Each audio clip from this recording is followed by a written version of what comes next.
Hello guys, welcome to my channel. Medical billing का ये channel medical billing की हर चीज़ के बारे में आपको डिस्कस करने के लिए या आपको समझाने के लिए या सिखाने के लिए जो बनाया गया है, उसका ये शायद बहुत दूसरा या तीसरा वीडियो है। इसमें आज हम डिस्कस करेंगे कि मेडिकल बिलिंग्स इंडस्ट्री में इंडिया में कौन कौन सी जॉब्स अवेलेबल है, किन किन जॉब्स के लिए आप अप्लाई कर सकते हो, आपकी क्या क्या क्वालिफिकेशंस होनी चाहिए, और उसके साथ ही साथ आपकी रेस्पॉन्सिबिलिटी क्या होगी उस जॉब के लिए अगर आप अप्लाई। तो पहली जॉब मेडिकल बिलिंग कंपनी के फील्ड में वो है अकाउंट रिसीवेबल। बेसिकली ये एक कॉल सेंटर टाइप जॉब है। कॉल सेंटर ऑब्वियसली नहीं है, लेकिन कॉल सेंटर टाइप की जॉब है जो कि नाइट शिफ्ट होती है ज़्यादातर कंपनीज़ में। अगर आप नाइट शिफ्ट के लिए ओके हो तो इस जॉब के लिए अप्लाई कर सकते हो अपनी सिटीज़ की मेडिकल बिलिंग कंपनी अगर अवेलेबल है तो। उसमें क्या होता है, क्वालिफिकेशन बहुत सिंपल है। ग्रेजुएशन होनी चाहिए आपकी किसी भी स्ट्रीम में।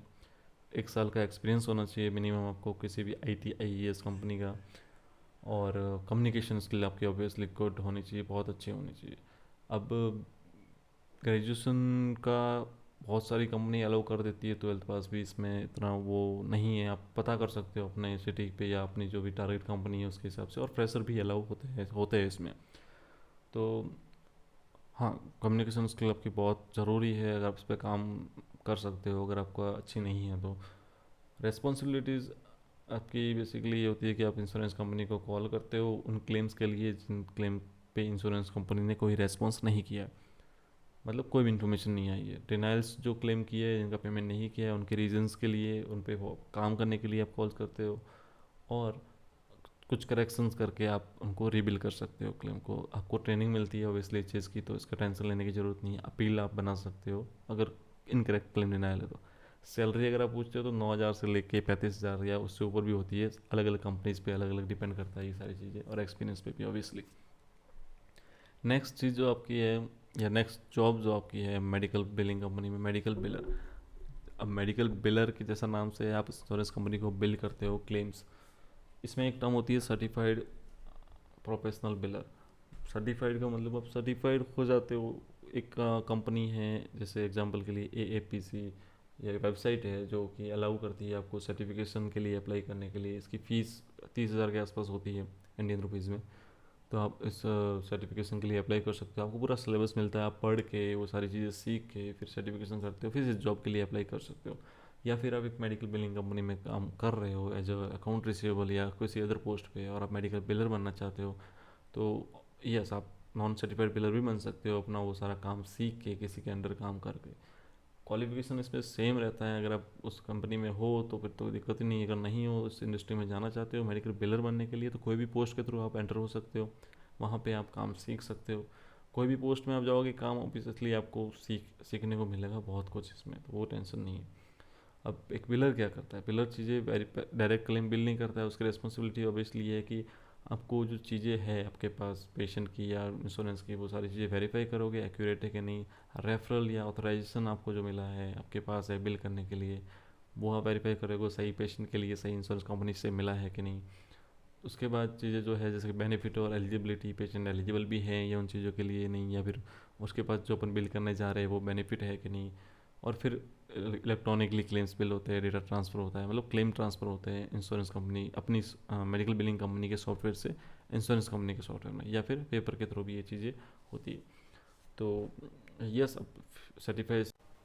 हाँ, नेक्स्ट जॉब इसमें आती है सर्टिफाइड मेडिकल कोडर। सेम है मेडिकल बिलर के जैसे। मेडिकल कोडर के भी सर्टिफिकेशंस होते हैं, आपको चीज़ें पढ़नी पड़ती है, पूरा सिलेबस तैयार करना पड़ता है, एग्ज़ाम्स होते हैं इसके। इसकी भी ऑब्वियसली वही सेम वेबसाइट मैं प्रेफर करूँगा, और भी वेबसाइट से आप देख सकते हो इंटरनेट पे। लेकिन हाँ, अगर सर्टिफिकेट आपको लेना है कि जब मेडिकल प्रोफेशनल मेडिकल कोडर का, तो आपको सर्टिफिकेशन ऑब्वियसली करवाना ही पड़ेगा।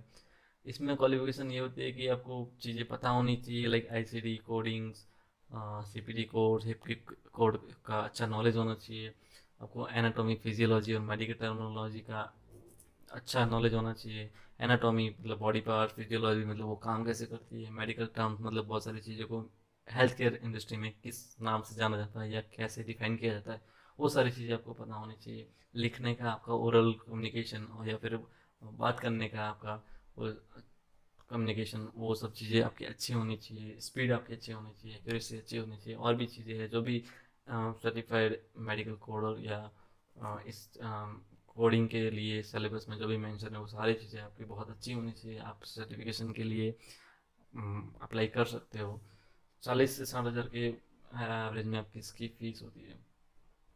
अब रेस्पॉन्सिबिलिटी है, कोडर की क्या रिस्पॉन्सिबिलिटी है? ऑब्वियसली कोडर का मेन काम है कोडिंग करना, लेकिन हाँ साथ साथ में उसकी चीज़ ये भी रेस्पॉन्सिबिलिटीज़ होती है कि जो भी वो कोडिंग कर रहा है वो एक्यूरेट हो, सीक्वेंस वाइज हो।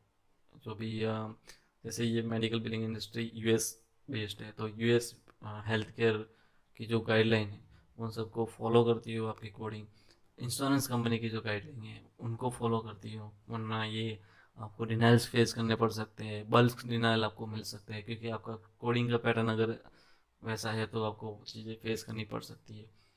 और भी बहुत सारी चीज़ें इसमें होती है, मैं डिटेल में नहीं जाऊँगा, लेकिन आपको ओवरव्यू दे रहा हूँ कि ये सारी चीज़ें आपकी रिस्पॉन्सिबिलिटी में ऐड हो जाती है। डॉक्यूमेंट्स आपका पूरा आपकी रिस्पॉन्सिबिलिटी होती है कि आप कोडिंग कर रहे हो जिस डॉक्यूमेंट के बेस पे, वो डॉक्यूमेंट आपको रीड करना आना चाहिए, वो करेक्ट होना चाहिए, कॉम्प्लेक्स नहीं होना चाहिए। अगर कॉम्प्लेक्स है तो उसके लिए डॉक्टर से करेक्शन के लिए भी आपको वो चीज़ें डिस्कस करनी पड़ सकती है।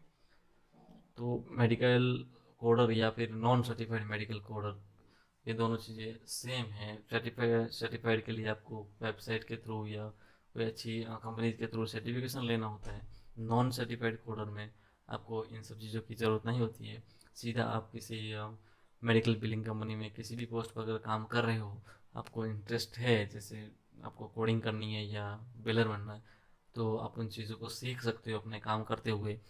जैसे एक अकाउंट रिसीवेबल है लेकिन उसका इंटरेस्ट है इन चीज़ों में, उनको बहुत अच्छे से चीज़ें समझ में आ रही है, तो वो नॉन सर्टिफाइड कोडर की प्रिपरेशन कर सकता है। आईसीडी, सीपीटी, हिप्पी कोड सीख सकते हैं। ऐसा कोई रॉकेट साइंस नहीं है, बहुत इजी है ये सारी चीज़ें सीखना। तो आप ये चीज़ें किसी सर्टिफाइड कोडर के अंडर में, या जो भी आपकी कंपनी में कोडिंग कर रहा है या कोडिंग के करेक्शंस कर रहा है उनके अंडर में आप ये सारी चीज़ें सीख सकते हो। इसके लिए ही अगर आपको ज्वाइन करनी है मेडिकल बिलिंग कंपनी, लाइक आपको कोडर ही बनना है, तो आप सीधा, अगर आपको कोई एक्सपीरियंस नहीं है इस लाइन का, तो सीधा आप कोडर के हिसाब से या एज ए कोडर आप अंदर नहीं जा सकते। आपको और किसी पोस्ट के लिए अप्लाई करना पड़ेगा, फिर इंडस्ट्री में घुस के आप सीख सकते हो। जैसे पेमेंट पोस्टिंग, ये भी एक जॉब है। आप इस कंपनी में एंटर करने के लिए आगे आपका जो भी गोल है वो ठीक है, लेकिन अगर आपकी साइंस से आपने पढ़ाई नहीं की है या आपको कोडिंग बिलिंग का नॉलेज नहीं है, तो पेमेंट पोस्टिंग या एआर जो इनिशियल में मैंने बताया था, वो चीज़ें ऐसी है कि आप इस इंडस्ट्री में एंटर करने के लिए आपके लिए बहुत सही है। कोई ज़्यादा पसंद नहीं है इसमें। सीधा आप ग्रेजुएशन के बेस पे या 1 साल का एक्सपीरियंस है अदर कंपनी के का, तो आप उसके बेस पे एंटर हो सकते हो इस कंपनी में। सीधा सा पेमेंट पोस्टिंग का सीधा सा फंडा ये है कि इसमें आपको एज ए डेटा एंट्री आप काम करते हो, जिसमें इंश्योरेंस कंपनी से जो भी पेमेंट की बैचेस आते हैं उनको प्रिपेयर करना, मतलब उनकी ऑडिट करना, उनको सही जगह पे रखना, उनको जो भी यूबी जाती है, यूबी मतलब जो भी इन्होंने इंश्योरेंस सर्विसेज का पेमेंट किया है या किस हिसाब से पेमेंट किया है, क्या डिनाइल किया है, कितना पेमेंट किया है, किस चेक से किया है, और उस चेक का टोटल अमाउंट क्या था, बहुत सारी चीज़ें होती है, चेक का नंबर क्या था, वो सारी चीज़ें आपको सॉफ्टवेयर में मेंशन करनी होती है कि इस सर्विस का इतना इतना पेमेंट हुआ है। और भी इसमें कुछ जॉब्स हैं, वो मैं आगे डिटेल में बताऊंगा, लेकिन वो इंडिया में इतनी है नहीं। जैसे मेडिकल डॉक्यूमेंट्स के लिए एक अलग जॉब्स होती है, बहुत सारी होती है। तो अगले वीडियोस में ट्राई कर रहा हूँ कि मैं डिनाइल मैनेजमेंट पे आऊँ, क्योंकि बहुत सारी इंश्योरेंस के बहुत सारे डिनाइल के रीजंस होते हैं। मॉडिफायर्स पे आओ, ईएनएम कोडिंग्स पे आओ, तो और ट्राई करूँगा कि बहुत जल्दी से ये सारे वीडियो आए। तो thank you for watching guys, have a good day.